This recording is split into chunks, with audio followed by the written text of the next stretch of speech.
Halo, Yuno di sini. Welcome to Mystery Channel. Buat kalian yang baru join atau baru nonton videoku, silakan like, comment, dan subscribe dulu biar nggak ketinggalan update dari aku. Karena aku bakal ngebahas kasus-kasus yang sangat mengerikan dan juga sangat menegangkan. Dan di video kali ini, aku bakal ngebahas atau nyeritain tentang sebuah kasus seorang suami yang menghabisi istrinya sendiri di hari pernikahan mereka. Jadi tanpa lama-lama lagi langsung aja ke ceritanya. Kasus ini terjadi di New Hampshire, salah satu negara bagian di Amerika Serikat. New Hampshire adalah salah satu negara yang paling tidak terkenal di Amerika Serikat, dan berdasarkan ukuran luasnya, New Hampshire ini tergolong dengan negara bagian yang sangat kecil dan juga kota-kotanya kelihatan kayak kuno gitu. Tapi ada sebuah perkotaan kecil di tengah-tengah negara bagian New Hampshire ini yang bernama Plymouth. Di kota Plymouth inilah seorang wanita yang bernama Emily Schwartz ini lahir. Emily lahir pada tanggal 25 Juli 1999 dari ayah yang bernama Randy dan juga ibu yang bernama Adrian. Menurut orang tuanya Emily, si Emily ini dikenal sebagai anak yang cerdas dan juga tumbuh besar dengan membanggakan. Di masa mudanya, Emily ini bersekolah di Concord High School di New Hampshire. Dia juga suka ikut ekstrakurikuler mungkin ya bisa disebutnya, kayak hiking gitu lintas negara, dan akhirnya menjadi hobi yang sangat dia sukai gitu. Tapi sayangnya seiring berjalannya waktu, orang tua Emily ini berpisah. Meski begitu, Emily ini masih tetap berhubungan baik dengan orang tuanya, baik ayah ataupun ibunya. Hingga akhirnya Emily ini memutuskan untuk tinggal sama ibunya yang bernama Adrian dan juga ayah tirinya yang bernama David. Nah, singkat cerita, setelah Emily ini tumbuh dewasa, dia akhirnya berhasil mendapatkan akreditasi sebagai seorang perawat berlisensi. Dia juga secara resmi menyelesaikan program studinya pada tahun 2019. Saat itu, Emily ini adalah seorang wanita muda yang sangat teliti dan juga suka atau merasa bahagia saat merawat seseorang. Dari sinilah awal perjalanan Emily menjadi seorang perawat, sebelum akhirnya dia memutuskan untuk belajar menjadi ahli kecantikan. Alasannya sih Emily ini pengen ngerasa orang lain ini pede sama diri mereka sendiri dan juga ya nyaman lah sama diri mereka. Makanya dia ini memutuskan dan juga mempunyai cita-cita untuk menjadi ahli kecantikan. Lalu di bulan-bulan awal tahun 2020, Emily ini ketemu sama seorang pria yang usianya tuh jauh banget dari dia yang bernama Joseph Verlazzo. Saat itu, Joseph ini berusia 40 tahun sedangkan Emily masih berusia 21 tahun. Jauh banget ya kan? Tapi Emily gak mempermasalahkan hal tersebut karena Emily emang sudah jatuh cinta sama Joseph dan dia sangat mencintai Joseph. Jadi Joseph ini adalah seorang artis tato yang bekerja di sebuah studio tato di New Hampshire dan juga di negara bagian lain yaitu di Vermont. Lalu seiring berjalannya waktu, Emily ini akhirnya memutuskan untuk menikah dengan Joseph dan namanya akhirnya berganti menjadi Emily Verlazzo. Setelah menikah, kehidupan Emily ini bisa dibilang cukup baik lah karena dia telah berhasil menyelesaikan studinya, mendapatkan lisensi sebagai perawat, dan sekarang dia bisa menikah sama pacarnya yang sangat dia cintai dan sekarang menjadi suaminya yaitu Joseph Verlazzo. Beberapa bulan pertama pernikahan mereka semuanya kelihatan cukup baik dan gak ada kendala gitu. Tapi keluarga dari ayah Emily yaitu Bapak Randy gak bisa ketemu sama Joseph karena gak ada waktu atau mungkin janjian mereka tiba-tiba dibatalin karena suatu alasan gitu. Tapi untungnya Bapak Randy dan juga keluarganya pernah ketemu sama Joseph cuma sekali. Dan itu saat Emily ini nikah sama si Joseph ini. Nah pas Bapak Randy ini ketemu sama Joseph, itu tuh vibes-nya atau suasananya tuh kelihatan kayak agak aneh atau awkward gitu. Ya meskipun Bapak Randy ini udah bisa dibilang lepas tangan sama Emily, tapi dia tuh sebenarnya diam-diam masih memperhatikan tingkah laku dari Joseph yang terlihat mencurigakan. Soalnya ibunya Emily atau Bu Adrian sama teman-temannya tuh sempat notice kalau Emily ini mengalami beberapa luka goresan atau gosong-gosong gitu di beberapa bagian tubuhnya. Tapi Emily tuh selalu aja ngeles, terus kayak gak memperhatikan komentar-komentar itu. Singkat cerita, setahun kemudian, tepatnya pada bulan Oktober 2021, Emily sama Joseph ini mempersiapkan sesuatu untuk merayakan anniversary pernikahan mereka. Jadi, mereka ini merubah Chevrolet Express Bus menjadi sebuah camper van yang bisa mereka tinggali saat jalan-jalan untuk merayakan anniversary pernikahan mereka. Soalnya mereka memutuskan untuk merayakan anniversary mereka di perbukitan Vermont untuk healing sebentar dan melupakan kesibukan di kota gitulah. Hingga akhirnya setelah semuanya udah siap, Emily sama Joseph ini akhirnya berangkat dan pergi ke perbukitan Vermont pada tanggal 15 Oktober 2021. Tapi besok paginya rencana mereka ini hancur berantakan karena mereka bertengkar karena sebuah masalah. Nah, karena pertengkaran mereka ini makin panas, akhirnya Emily ini nyuruh Joseph buat ngehentiin kendaraan mereka. Terus Emily ini turun dan berjalan menyusuri rute 2. Kemudian Joseph ini ngelanjutin perjalanannya. Terus dia ini diduga pergi ke sebuah toko yang berada di Bolton untuk membeli snack-snack atau ya jajanan makanan ringan gitulah. Tapi pas Joseph ini balik ke tempat saat dia menurunkan Emily udah gak ada di sana dan juga sosial medianya atau HP-nya ini gak aktif. Padahal keluarga sama teman-teman Emily ini ngechat ke Emily buat nyuruh supaya Emily ini pulang aja ke rumah kalau udah bertengkar kayak gini. Tapi gak ada satupun chat dari mereka yang dibalas sama Emily.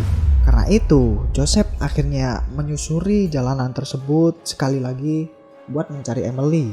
Tapi sayangnya Emily masih aja gak ditemukan. Dan yang makin bikin Joseph bingung, Joseph ini gak bisa ngechat Emily karena HP-nya Emily emang udah gak aktif kan. Nah dari sinilah akhirnya Emily ini bisa dikatakan bener-bener menghilang. Hingga 3 hari kemudian, tepatnya pada hari Senin 18 Oktober 2021, akhirnya Joseph ini pulang ke rumah sendirian.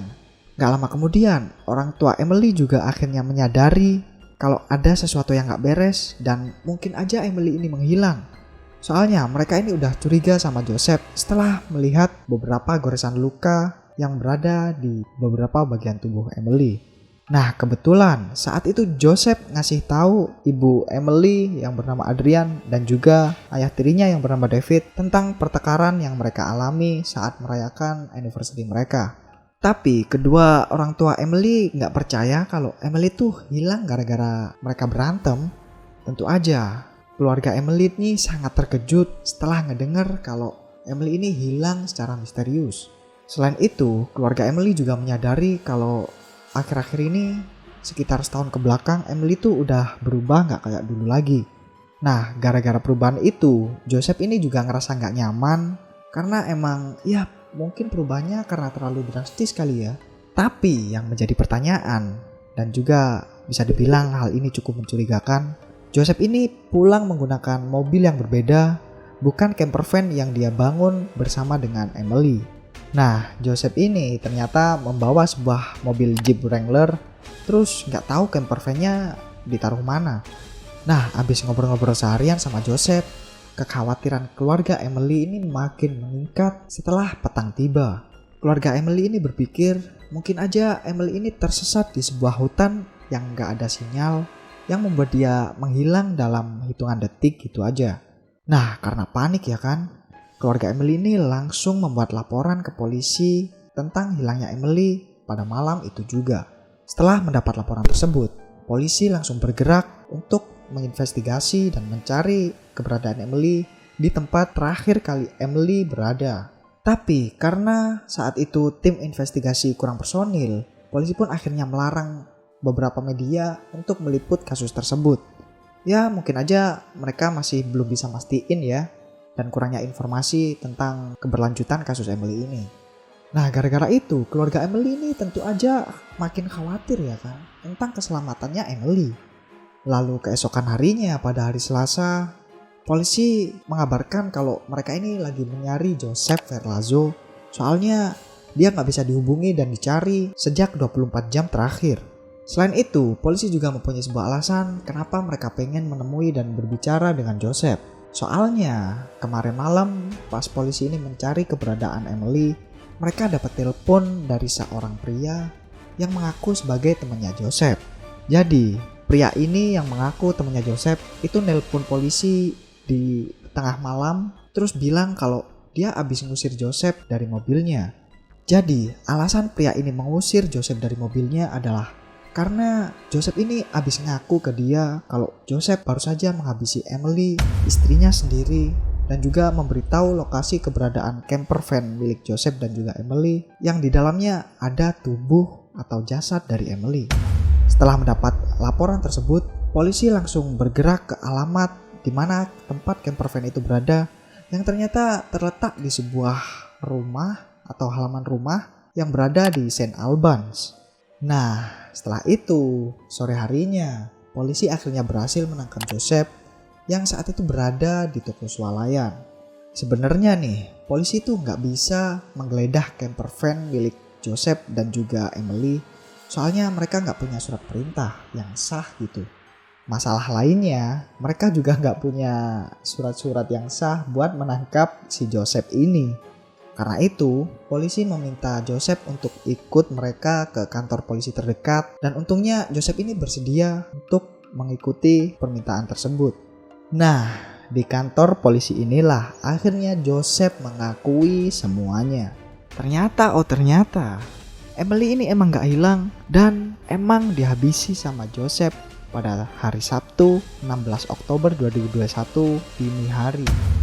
Nah, setelah mendapat keterangan tersebut, polisi akhirnya mendapat surat perintah untuk menggeledah camper van milik Joseph dan juga Emily. Pas polisi ini masuk ke camper van milik Joseph dan juga Emily, mereka ini langsung kaget dan disuguhi sebuah pemandangan yang gak enak banget dilihat yang terletak di kamar mandi camper van. Di sana mereka menemukan 8 kantung sampah yang mana setelah salah satu kantong tersebut dibuka, ternyata isinya adalah kaki manusia bagian tumit sampai ke bawah udah gak ada alias terputus. Sedangkan 7 kantong lainnya masih belum dibuka karena mungkin polisi emang masih sangat shock kali ya melihat pemandangan kayak gitu. Saat itu Joseph akhirnya mengaku kepada polisi kalau sebenarnya mereka emang bertengkar hebat pada hari Sabtu pagi. Nah, karena lagi berantem ya kan, Emily ini mencoba untuk ya rebahan gitulah buat nenangin diri. Tapi pas Emily ini lagi nenangin diri, Joseph ini malah ngambil senjata api yang berada di dalam camper van tersebut terus nembakin ke kepala Emily dengan jarak yang cukup dekat. Nah, karena panik ya kan, abis ngelakuin kayak gitu, Joseph ini nutupin kepala Emily pakai karung, terus tubuh Emily ini diseret ke kamar mandi. Habis itu, Joseph ini melanjutkan perjalanan sejauh 8 mil ke Waterbury. Nah, gak tahu nih apa yang ada di pikiran Joseph. Sesampainya di Waterbury, Joseph ini masih sempet-sempetnya loh mampir ke saudaranya buat sarapan sama pacar saudaranya. Jadi Joseph, saudaranya sama pacar saudaranya tuh sarapan bareng setelah Joseph ini menghabisi Emily. Kalian bayangin aja tuh. Nah, abis sarapan, Joseph ini ya pergi gitulah, pamit pergi sambil ngebawa tubuh Emily yang udah gak bernyawa ini. Terus akhirnya dia dikuburkan di sebidang tanah gitu. Lalu sekitar kurang lebih 15 jam kemudian, Joseph ini melakukan tindakannya yang sangat-sangat di luar nalar karena saat itu Joseph melakukan kepada tubuh Emily menjadi bagian-bagian yang kecil gitu. Jadi Joseph ini memisahkan kaki lengan kepalanya Emily secara terpisah menggunakan gergaji tangan. Kemudian tubuh Emily ini dimasukkan ke dalam tong sampah dan kemudian dimasukkan ke dalam kamar mandi camper van-nya. Setelah melakukan tindakan yang sangat-sangat tidak masuk akal ini, Joseph pun akhirnya pulang balik lagi ke New Hampshire dan membiarkan tubuh Emily membusuk di dalam camper van tersebut. Lalu beberapa hari kemudian, gergaji tangan dan juga pistol yang digunakan Joseph untuk menghabisi Emily, istrinya sendiri, akhirnya ditemukan sama polisi di dalam camper van-nya. Setelah polisi berhasil mengungkap kebejatan dan kebusukan dari Joseph ini, akhirnya Joseph dipenjara di Northwest State yang terletak di St. Albans. Jadi sebenarnya Joseph ini diadili dan didakwa setelah dia mengaku kepada polisi. Yang mana sebenarnya Joseph ini dibebaskan dari dakwaan pembunuhan tingkat pertama. Tapi anehnya, Joseph ini juga mengaku nggak bersalah atas tuduhan tersebut. Maka dari itu, Joseph ini ditahan tanpa jaminan sampai sidang pembuktian dilakukan sekitar beberapa minggu atau beberapa bulan mendatang. Ya karena saat itu hakim atau jaksa masih belum bisa membuktikan kalau si Joseph ini emang benar-benar bersalah dan menghabisi Emily. Tapi karena Joseph ini masih kekeh nggak mau ngaku bersalah, kayaknya kemungkinannya kecil deh kalau Joseph ini bakal dibebaskan. Soalnya hakim ini bilang kalau dia mendapat sebuah pernyataan tertulis dari polisi, yang mana dari pernyataan tersebut hakim sudah mendapatkan banyak bukti dari kejahatan Joseph. Karena itu, Joseph harus kembali lagi hadir di pengadilan pada tanggal 8 November 2021. Nah, yang bikin Joseph makin stres nih ya, mungkin persidangan ini menjadi persidangan paling panjang bagi Joseph karena polisi daerah Pennsylvania sedang mencari bukti yang mungkin aja ada keterkaitannya dengan Joseph dan juga kematian ibu tirinya pada tahun 2009. Nah loh, gimana kalau emang benar-benar terungkap? Mati lu Joseph. Jadi, ibu tiri Joseph ini bernama Helen Verlazo yang meninggal gara-gara dihabisi di sebuah rumah pada bulan Oktober 2009. Meski suaminya yang bernama Joseph Verlazo Senior telah diperiksa dan diinterogasi sama polisi, tapi akhirnya dia dibebaskan dan sampai saat ini kasus ini masih diinvestigasi secara terbuka dan sampai saat ini masih diselidiki.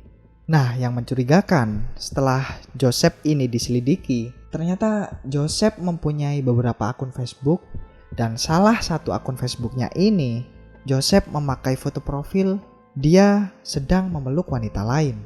Nah, hal itu dilakukan sama Joseph pada saat 11 bulan sebelum pernikahannya dengan Emily. Lalu ada salah satu postingan yang cukup menyedihkan dari kasus ini, yaitu postingan yang dibuat sama Emily beberapa bulan sebelum dia meninggal. Emily ini memposting di akunnya dengan bilang dan mengungkapkan betapa dia mencintai suaminya yaitu Joseph. Tapi ternyata suami yang dicintainya itu kini telah menjadi sebuah monster yang telah menghabisi nyawanya. Sangat-sangat menyedihkan kan? Setelah mendengar kabar tentang meninggalnya Emily, keluarga Emily ini mendeskripsikan sosok Emily sebagai seorang yang membawa kebahagiaan dalam keluarga. Emily diibaratkan sebagai seorang calon penyanyi yang sangat sukses yang dilewatkan sama American Idol. Emily mempunyai kepribadian yang baik dan juga mempunyai positive vibes yang menular kepada orang-orang sekitar termasuk keluarga dan juga teman-temannya. Dari sini kita jadi tahu kalau Emily memang seorang penyayang dan juga mengasuh orang-orang dengan sangat lembut. Seperti yang aku bilang di awal, Emily ini adalah seorang perawat yang mempunyai lisensi dan pengen beralih ke dalam bidang ahli kecantikan. Soalnya Emily pengen membuat orang-orang ini merasa lebih percaya diri lagi. Karena itu, Emily menaruh kepercayaannya kepada orang-orang yang dia cintai termasuk Joseph. Tapi yang menyedihkan, orang-orang yang dipercayai sama Emily malah merusak kepercayaannya dan bahkan menjadi sosok yang menghabisi nyawanya. Jadi sebenarnya kematian Emily memang menjadi salah satu kasus kematian yang disebabkan oleh KDRT dari banyaknya kasus kematian KDRT lainnya. Soalnya di Amerika Serikat sendiri KDRT telah meningkat sebanyak 8,1% pada tahun 2019 dan jumlah ini itu tuh terbilang cukup besar dan juga sangat memprihatinkan. Amit-amit ya kan kalau kita ngalamin kayak gitu KDRT, soalnya lagi rame banget influencer, selebgram di Indonesia juga banyak yang mengalami KDRT dan melakukan KDRT. Jadi kalau kalian ngalamin kayak gitu segera lapor lah ke polisi biar dapat pertolongan. Soalnya nggak tahu nih akibatnya bakal kayak gimana. Bisa jadi kayak yang dialami sama Emily ini. KDRT berujung kehilangan nyawa ya kan? Gimana pendapat kalian? Apakah kalian setuju? Coba kalian tulis pendapat kalian tentang kasus dari Emily dan juga Joseph Verlazo ini di bawah.